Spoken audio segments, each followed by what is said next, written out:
And that's why I think pizza is the greatest invention in human history. You're not wrong, Bob, but I still think croissant give pizza a run for its money. Croissants, really? I never understood the hype around them.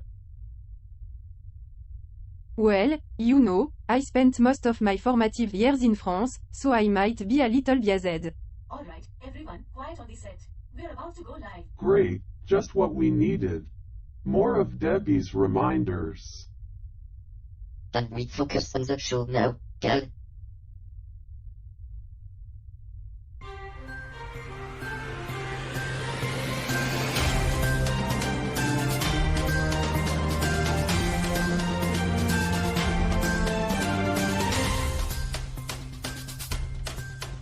Welcome, Earthlings and non-Earthlings alike, to another episode of Earth.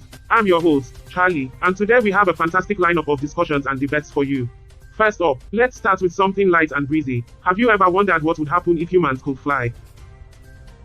That's a fun question, Charlie. I imagine it would be chaotic, to say the least. I don't know about that.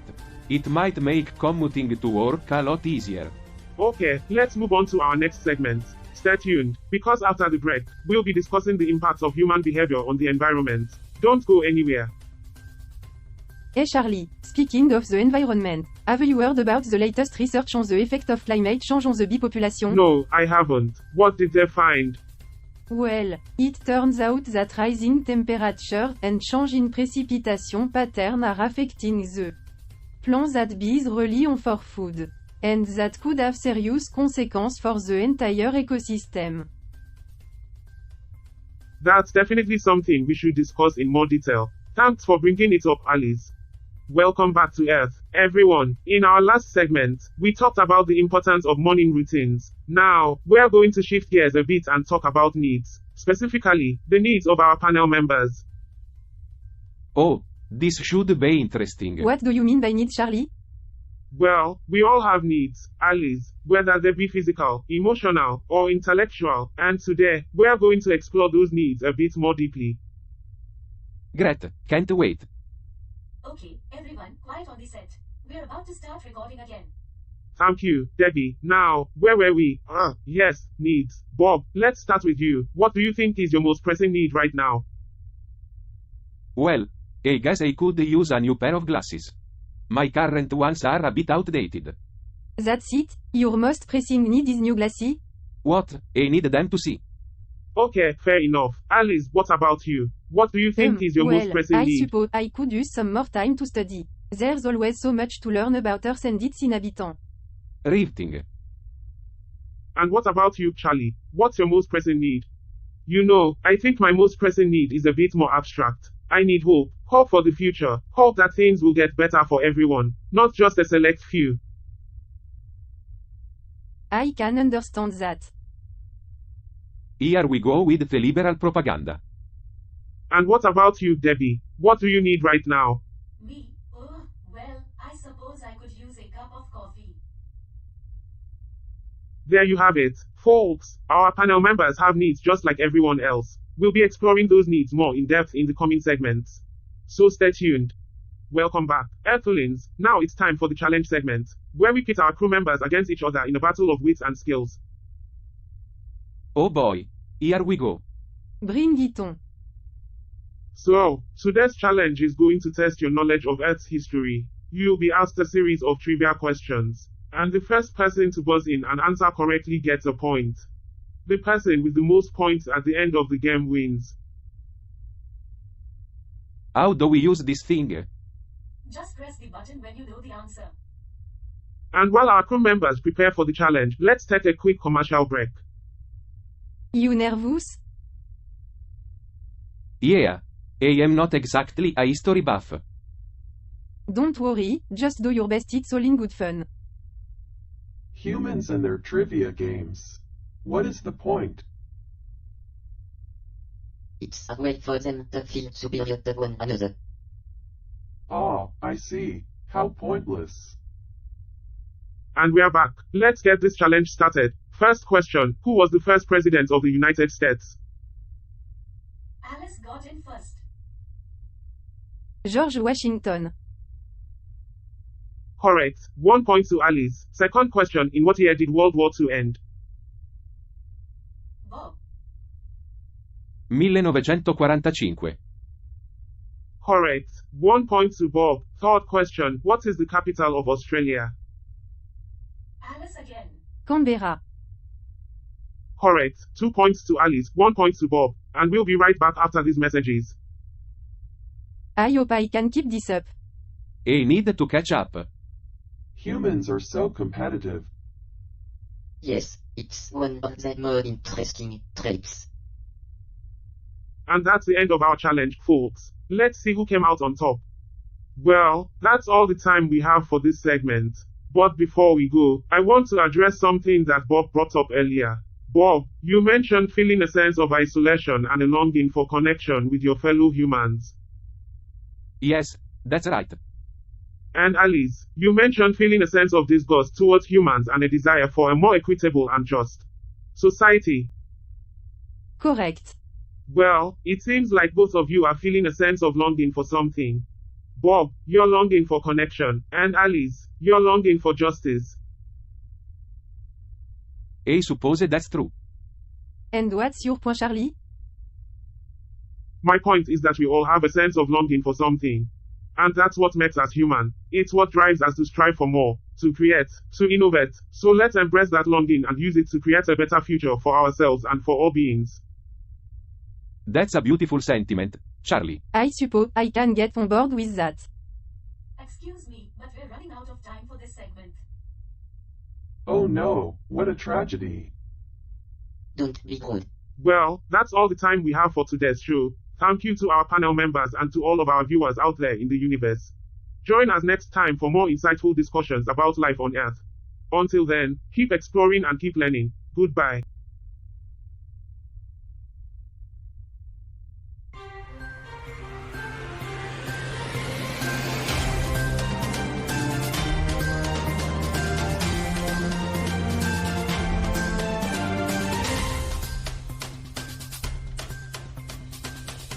Welcome back, viewers. Now, we all know that politics can be a touchy subject, especially with our panelists' diverse viewpoints. But, as always, we like to keep things civil and respectful here on Earth, which is why I'd like to invite Bob to start us off on this next segment.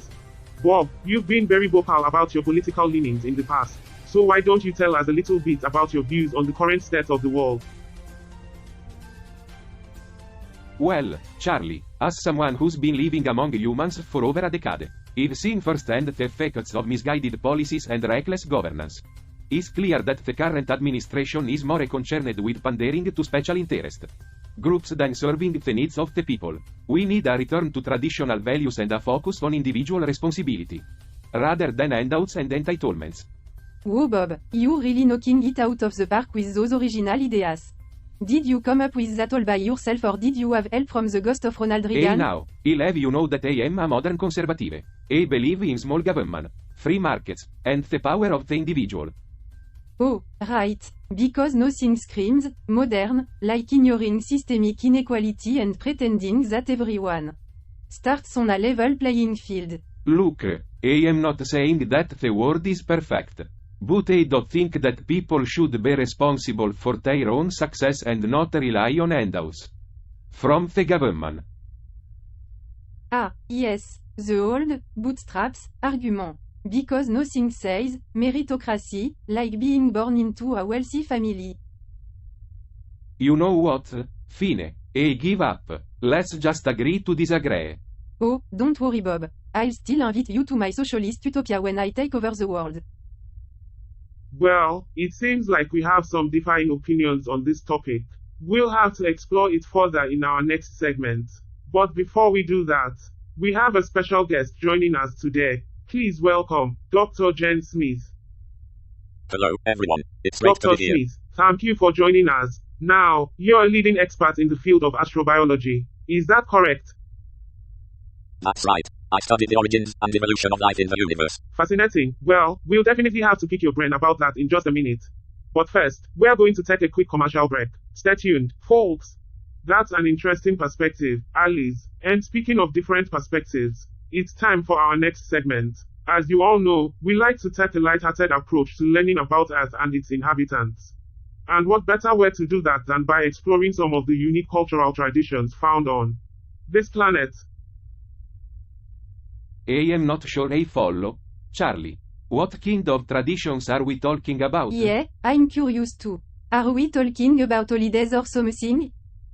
Well, holidays are certainly one type of tradition, but there are so many others as well. For example, did you know that in some parts of Earth, it's considered good luck to eat black-eyed peas on New Year's Day?